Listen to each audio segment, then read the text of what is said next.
Lena, friend, hello. So your 7-minute jerk. Well, I watched it before, so let me just give you a brief analytics of technique.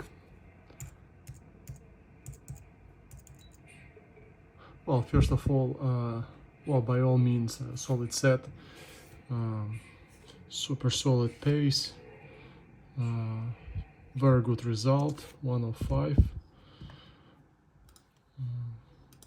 At 105 reps in 7, considering that so far our best jerk is 117 with 16s. It's only 12 reps less, well, 2 kilograms less, but only 7 minutes, pace 15. So that's you definitely progressing here. You're definitely progressing here, but so that's the beginning. That's the end.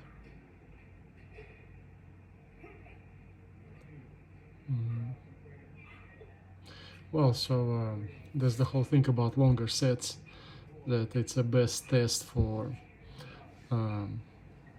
durability, consistency of your technique. At the beginning, pretty much any style looks good, but the question is, can you maintain the form towards the end? So that's always something. It's always reveals us something, if there's anything to work on. So let's work on. Let's analyze the technique at the end. So rack fixation. You're relaxing your legs, great. You're completely rested, knees locked, perfectly straight, and so that's really great. That's just awesome. Elbow position is good, considering, comparing it to,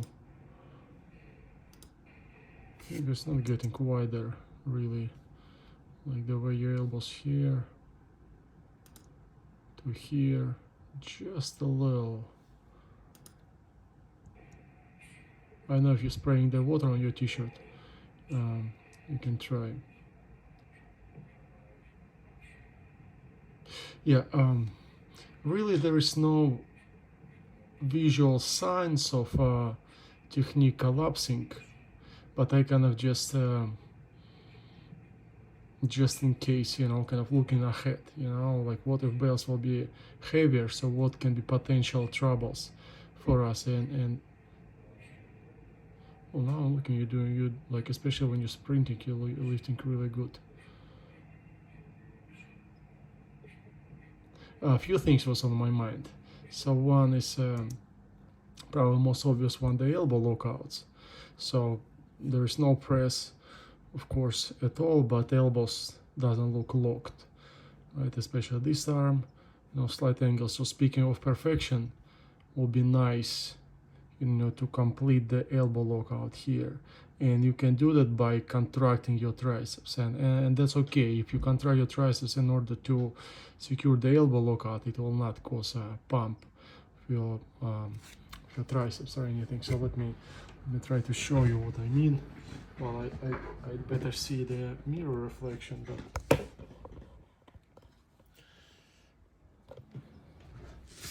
yeah. So you're in the rack, you kick it, and you hold it what's called a relaxed arms. So that's where naturally, kind of, your elbows stop. But especially on the heavy weight, so you want not only like you bump and let arm extend natural, but you contract the triceps and put the elbow into its final lockout position. And it feels tense, but it's a good kind, because it's not about the press, it's about to get to exactly perfectly forward. And well, you can test, this elbow lockout like this, like when you put your arms in front of you and squeeze your triceps the best you can. You see, here we go, that's a complete elbow lockout. That's a complete elbow lockout. And now hold it like this and try to now place arms over your head. So here we go. That will be our perfect elbow lockout. So just engage your triceps, and perfectly straighten your arms. I don't know if you have a mirror in the gym, if you can see it, because that's something that you might not really feel. So you can do a couple workouts in front of the mirror.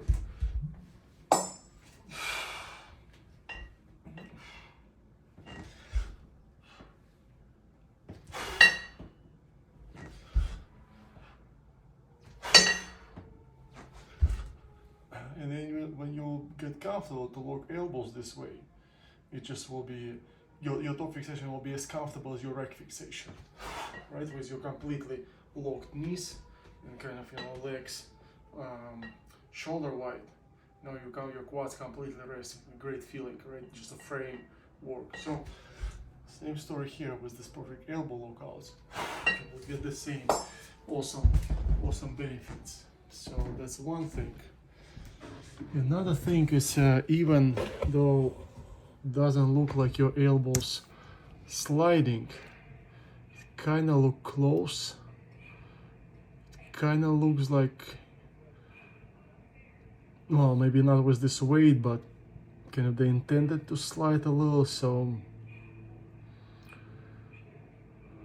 I'd rather aim, well, when you think about belly button, when you aim towards belly button, so elbows will land just right.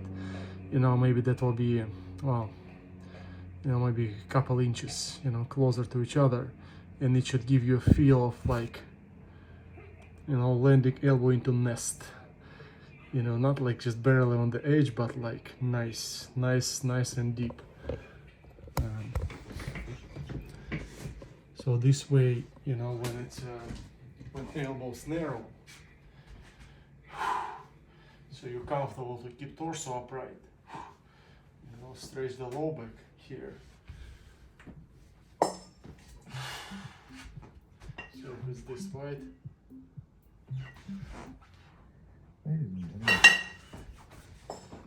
Okay, YouTube went somewhere else.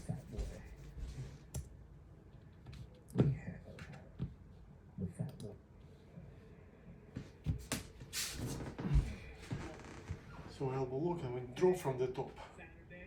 Move elbows in, or in front of you, and land them on the stomach.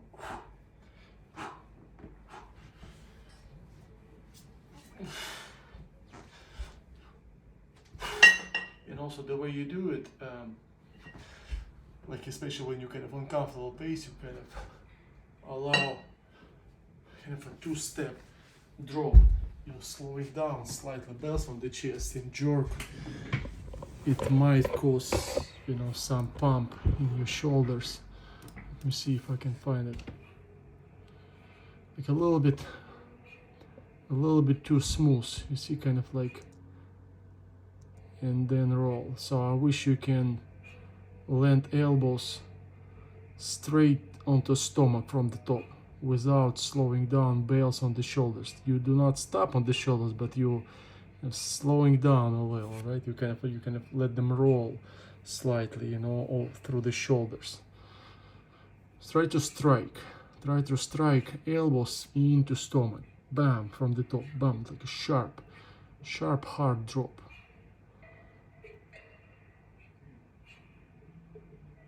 Well, and last thing, you don't use a handles lock. So let's just talk about all that.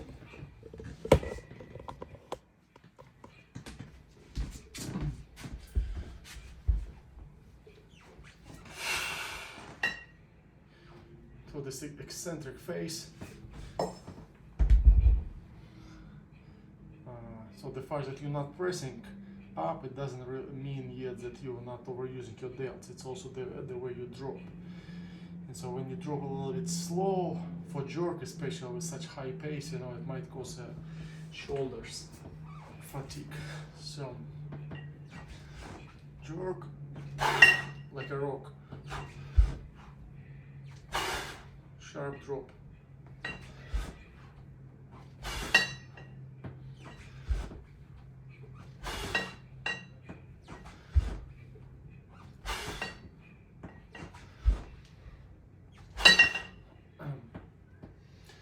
And another thing, well, from symmetry perspective, that's a good thing, you know, to keep shell handles aligned on one level, but again, in case of accident sliding of bell, you're not protected.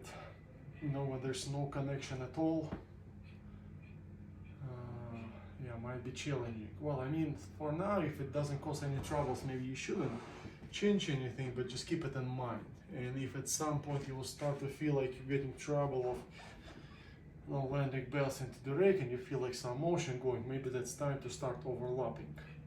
And because this way you get at least some sort of connection between handles, and well, it's really will stabilize and can anchor the bells in the rack when it's overlapping. And personally myself, I'm overlapping no fingers for long cycle, but I'm still grabbing the handle for jerk. Well, because there's no clean going and whole stop, complete stop is in the rack, so that's why I feel like, you know, I really want to make sure, you know, that they're not going anywhere.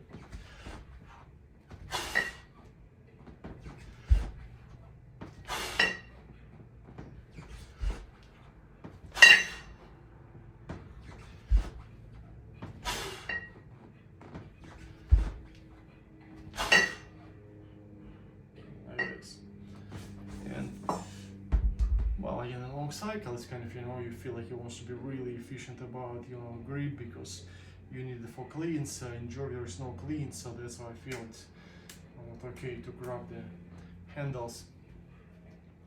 But again, it looks pretty clean now, and looks like there's no trouble yet. So maybe, you know, we shouldn't worry about it just yet.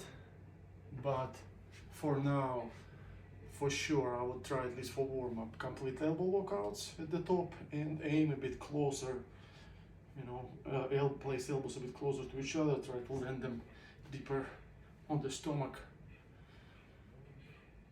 So also it will prevent you from leaning back, you know, will have a bit easier, you know, less load on your low back. Breathing is good. Under squat timing is good also, so yeah, so that's for now.